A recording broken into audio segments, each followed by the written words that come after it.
Hi everyone, welcome back to the Bong academy YouTube channel. আমি তোমাদের সৌমেন দা।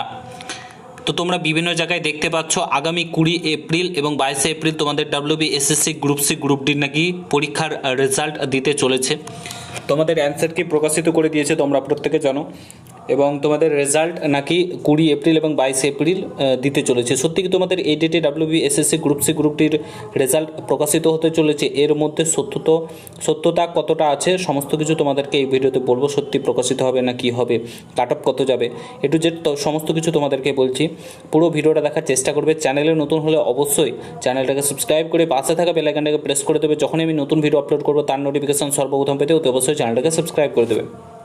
First of all তোমাদের SSC group C group ডির যে cut off সেটা নিয়ে অলরেডি আমাদের চ্যানেলে ভিডিও করা রয়েছে, ঠিক আছে? তোমরা চাইলে দেখে আসতে পারো। সেখানে আমি তোমাদেরকে বলে দিয়েছি মিনিমাম তোমাদের গ্রুপ ডির ক্ষেত্রে মিনিমাম তোমাদের 38 কাট অফ যাবেই। আমি তোমাদেরকে বলছি 36 থেকে 38-এর মধ্যে কাট অফ থাকবে ইউআর। বাদবাকিটা তোমরা হিসাব করে নেবে, 36 থেকে 38 যাবে, ঠিক আছে? আর তোমাদের গ্রুপ সির ক্ষেত্রে যারা 55+ পাচ্ছে, 55+, তারা কিন্তু নেক্সট স্টেপের জন্য কিন্তু ডাক পাবে। এটা আমি আগাগোড়া থেকেই বলে এসেছি, এখনও সেটাই বলবো, ঠিক আছে? এই নাম্বারগুলো যারা পাচ্ছ নেক্সট স্টেপের জন্য কিন্তু প্রস্তুতি নিতে পারো। এবার আসি যে তোমাদের রেজাল্ট আগামী 20 এপ্রিল না 22 এপ্রিল তোমাদের কি রেজাল্ট প্রকাশিত হতে চলেছে।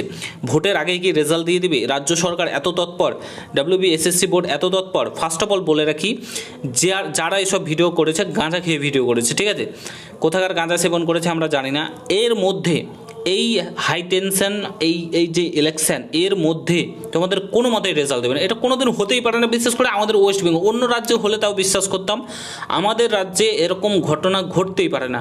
এর মধ্যে রেজাল্ট কোনো মতেই দেবে না। তোমাদের রেজাল্ট এখনও খাতা দেখাই কমপ্লিট হয়নি। তোমাদের রেজাল্ট প্রকাশিত হবে ভোটের পর। ভোটের মধ্যে, ভোটের আগে কোনো কিছু প্রকাশিত হবে না। যে যাই বলুক, আমি তোমাদেরকে বলছি ভোটের মধ্যে কোনো কিছু প্রকাশিত হবে, কোনো রেজাল্ট। ভোটের পর তোমাদের রেজাল্ট প্রকাশিত হবে। তোমরা মে মাসে তোমরা রেজাল্ট পাবে, তার আগে কোনো মতে রেজাল্ট পাবে না। আমি এটুকুন বলছি। এত ভালো হয়ে যায়নি আমাদের রাজ্য সরকার কিংবা এসএসসি বোর্ড যে তোমাদের রেজাল্ট এত তাড়াতাড়ি, এত তোমাদের জয়েনিং করানোর জন্য তৎপর হয়ে আছে, ঠিক আছে? ফালতু জিনিস নিয়ে তোমাদেরকে কিন্তু বোকা বানাচ্ছে। ভিউজের জন্য বেসিক্যালি তোমাদের ভিডিওটা করছে, আর কিছুই না। তো তোমাদের চিন্তা করার কিছু নেই। তোমাদের রেজাল্ট ভোটের পরে সমস্ত কিছু আসবে। পড়াশোনাতে জোর দাও, সামনে অনেক নোটিফিকেশান আসতে চলেছে। এবার সরকার পরিবর্তন হবে কি প্রত্যাবর্তন হবে সেটা তো মানুষের ওপর নির্ভর করছে। পরিবর্তন হলে তোমরা অনেক কিছু ভালো ভালো কিছু পেতে পারো।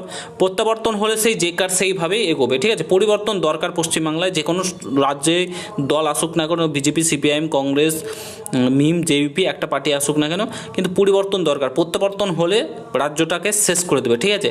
মানে একটা জিনিস ভেবে নেবে, যখনই প্রত্যাবর্তন হবে তখনই রাজ্য সরকার কিন্তু সেই আগের মতন কাজ করবে এবং চুরি দুর্নীতি আরও বেশি করবে।